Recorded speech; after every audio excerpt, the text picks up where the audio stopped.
আসসালামু আলাইকুম রহমতুল্লাহি ওবরাকাতুহু।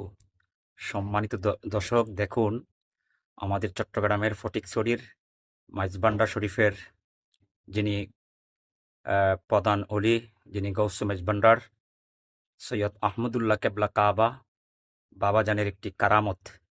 সেটি হচ্ছে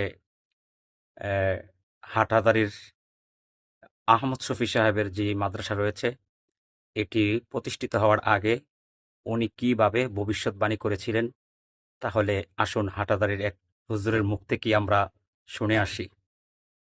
আমি থাকি ফটিকছড়ি চিটাঙে। ওখানে একটা মাইজভান্ডার আছে, দরবার শরীফ। মাইজভান্ডারের যেটা বাস্তব ওলি, ওনার নাম ছিল আহমদুল্লাহ শাহ, মূল মানুষ আর কি। উনি দিনদার ছিল, খুব আল্লাহওয়ালা ছিল। উনি একদিন ঘোড়ার উপরে সওয়ার হয়ে চিটাং টাউনে আসতেছে। কতটুকু আসার পরে হাটহাজারী বাজারের পাশে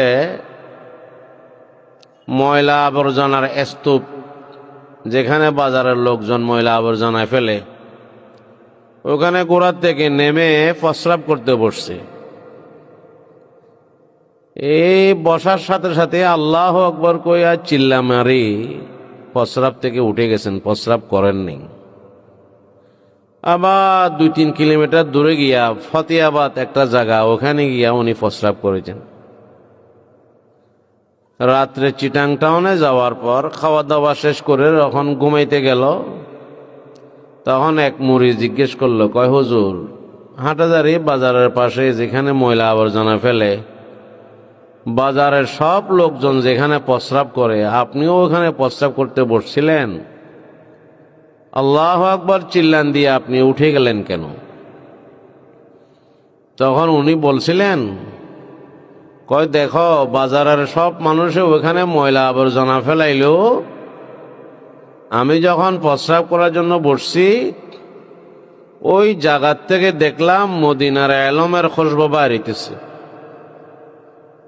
সেই জন্য আমি প্রস্রাব করিনি। ঠিক অনেক দিন যাবৎ সেখানে একটা প্রতিষ্ঠান হলো, ওই প্রতিষ্ঠানের নাম দারুল উলুম মঈনুল ইসলাম হাটহাজারী।